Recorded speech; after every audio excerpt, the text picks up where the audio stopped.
verse in Psalm 18. I've started a new habit for anybody who cares to know about my personal habits, which probably the answer is nobody.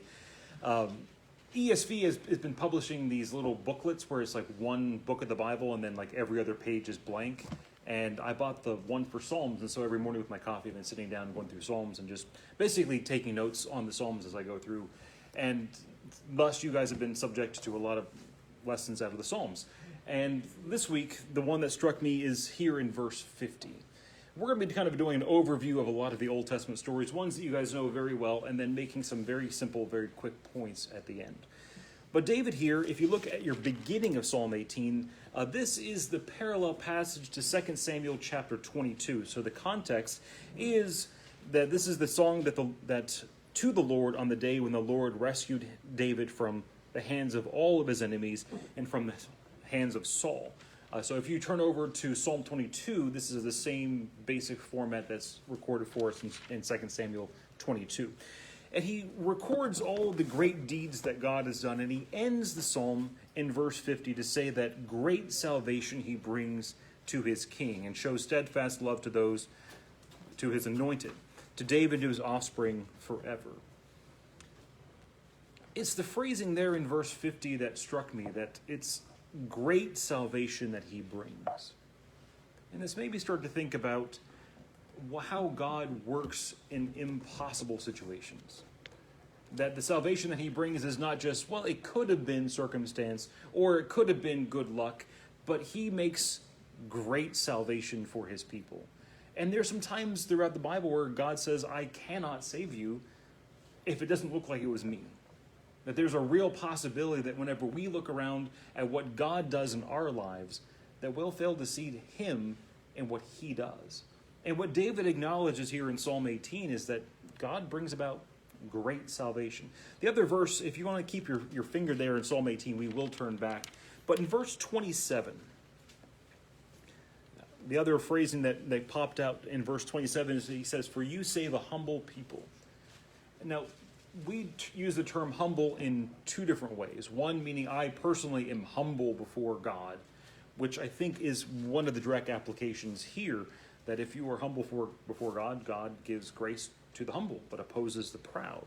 The other application is the fact that God uses the humblest of all situations to bring salvation from them. And we'll see that too as we go through some of our lesson this morning. We're not going to spend any time on any one passage for most of our lesson, but I would invite you just to peruse your Bible with me and to look at the context kind of at a glance. We're going to start in Exodus chapter 13. Exodus chapter 13. You could pick out pretty much any chapter in Exodus to make the same exact points, but we're going to use Exodus chapter 13 for this case. I want to look at a couple examples throughout the Bible of where God works kind of impossible situations for great salvation. And obviously by this point in time, we have already looked at all 10 plagues. We've looked at the signs and the wonders been given to Pharaoh himself. And now we're leading up to chapter 13 and chapter 14 of the crossing of the Red Sea, namely chapter 14.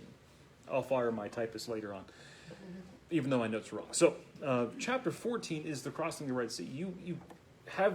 If you walk with the people of Israel up to this point in time in their shoes, you've been let out of the land of Egypt, and now you come to a Red Sea, a place that maybe you have never been to before, and none of the people around you have ever been to before. You thought you were going out and being free, and now you are directly in front of an impassable situation with an army behind you. What would you assume was going to happen? I wouldn't assume that the sea would part. I wouldn't assume that the entire army would also be taken care of without us lifting a single finger. That isn't where my mind would have gone to. But that's exactly what happens here in Exodus chapter 14. God takes what is impossible and very easily, very succinctly deals with all of the situations without Israel having to really do a whole lot of anything. We move only just a couple chapters over into chapter 16. Now you have the entire nation of Israel, maybe a couple million of people wandering through a wilderness. How do you feed 1 or 2 million people? How do you give water to a couple million people in an area that is rather arid, rather parched, and a whole lot of desert. That's a challenge. How do you do that without raiding the towns around you and stealing all the crops and everything that you find along the way? If you go into an area where there is not good water, where do you find water for everybody? Not just one day, but for months on end. And in chapter 16, he does that. Without having to raid anybody, without having to have crops come up, he just sends bread from heaven. And in chapter 17, he opens a rock to give water. Again, not my solution. I would not even have dreamt of that as being a possibility. Of all the things you think might happen, bread just arriving every day and water from the most unlikely of sources, and yet that's what God chooses to do. He doesn't bring them out of Egypt into a better land immediately. He leads them through a desert to teach them to rely on him in the desert and to show his great salvation in really unlikely circumstances. Turn with me over to Joshua chapter 6. Like I said, we're not spending any great amount of time in any one location. These are all stories that I think we all know very well. And while they'd be worth our time, we just won't take the time this morning to go through all of them. So you have the first generation who saw all the works of God in the wilderness and chose not to enter into the promised land. They've died off. And now we have a new generation entering into the land of promise. They observe the Passover for the first time within the land. They go through the ceremonies of circumcision. And now in chapter 6, you have the Battle of Jericho. You have a nation who has been raised in a wilderness, who were raised by parents who were slaves. Military training, probably not high on their list. I think West Point still hadn't quite been founded by this point. You have a lot of lack of people who know how to fight battles. And now you're going to bring them to one of the best fortified cities in the area. If history is correct, some of the walls of Jericho were wide enough to race chariots on. These are massive walls. And the idea of warfare at this time is more or less a warfare attrition. So you're going to camp around it, you're going to block off all their supplies, and then you're going to wait maybe 6 months, a year, 2 years until you starve them out, if you can keep your troops there long enough. And yet God says, not in 6 months and not in a year or 2 years, I'm going to do it in 1 week. And you're not going to lose anybody in the process. And you're not going to have to tear down the walls or breach the city through gates. You won't have to do any of that. You're going to walk and you're going to shout and you're going to blow trumpets. And the city's going to be yours. Again, things that I wouldn't have thought of. Things that they obviously wouldn't have thought of. And yet, that's exactly how God chooses to do it, to make sure that they cannot miss the point that he worked great salvation for them. If you go over to Judges chapter 7, moving on to just the very next book. We mentioned before of the second type of humble people that David could have been mentioning. And if you notice how Gideon is mentioned here in Judges chapter 7, he refers to himself as being of the smallest of the clans, of the smallest of the tribes, and he's just one of the sons. But we're introduced to Gideon, who is not the most fierce of warriors. He is pretty much a coward through chapter 6 and chapter 7. The first time that God appears to him through the angel of the Lord, are you sure that you're really the angel of the Lord? And then he gives him all kinds of signs. And then he tells him, I want you to go and tear down the Asheroth in front of everybody. And he sneaks out at night and tears it down. And then just doesn't really tell anybody that it was him. It finally gets around and gets known that it was him.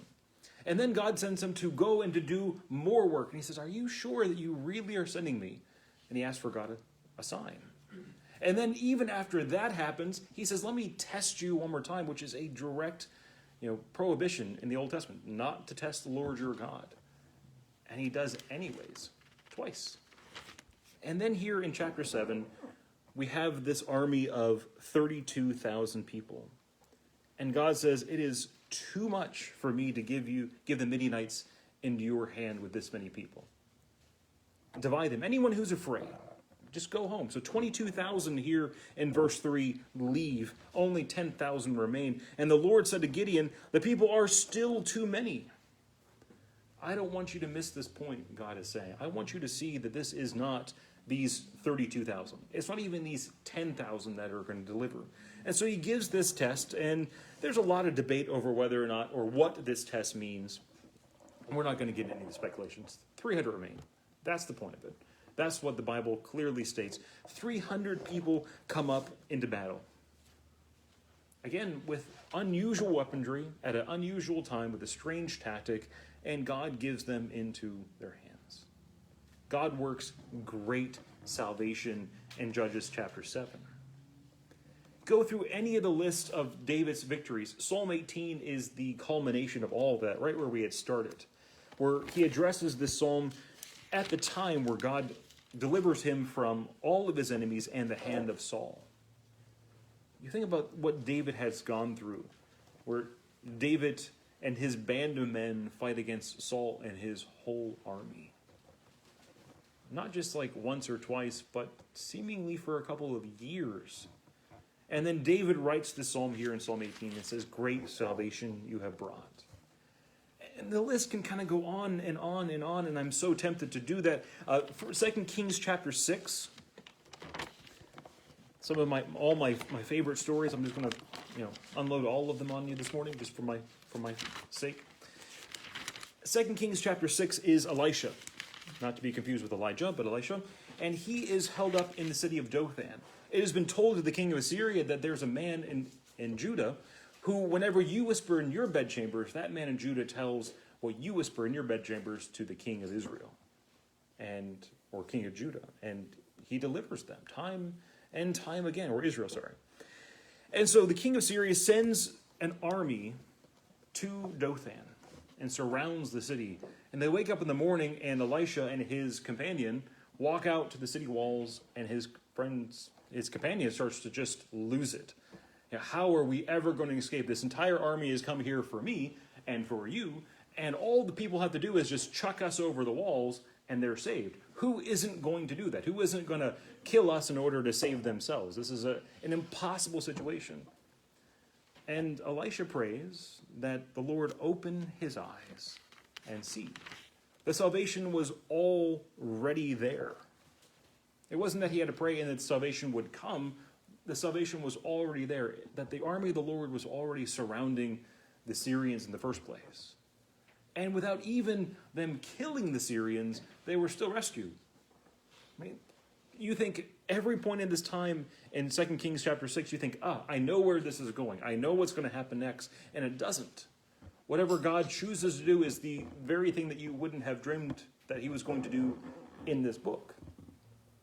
And if you haven't quite caught on yet that God works great salvation in ways that we wouldn't expect, solutions we didn't even think were solutions to begin with, this should really start building a picture in our minds. How about 2 Kings chapter 19 as you get over to Hezekiah? Sennacherib sends a messenger, and he lays out a message of doom and despair, that I have wiped out all of these other kings who were greater than you, that all their gods fell before me, and here you are, Hezekiah, what are you going to do to stop me?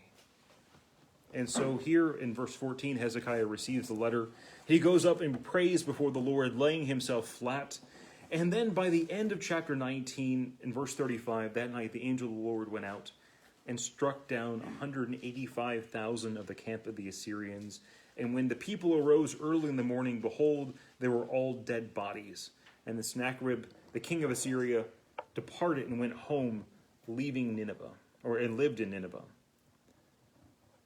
Again, things that we wouldn't naturally assume, but because they're stories that are so familiar to us, we read them and go, oh yeah, of course that's what happened.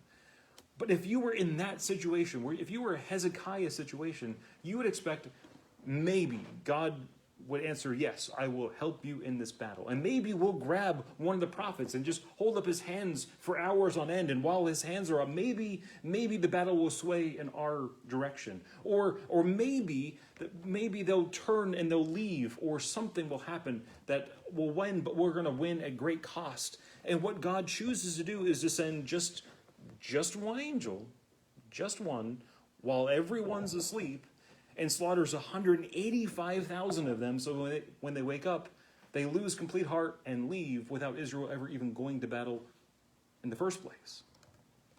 What Hezekiah prayed for and what he got was probably two different things. Salvation, but never in the way that Hezekiah probably thought it was going to happen. If God doesn't do far more abundantly than we think that than we could ask or think of, these stories, I think, give us a really good indication. If you get over to the time in the New Testament, we're just going to go through a couple, again, passages real quick. Luke chapter 8.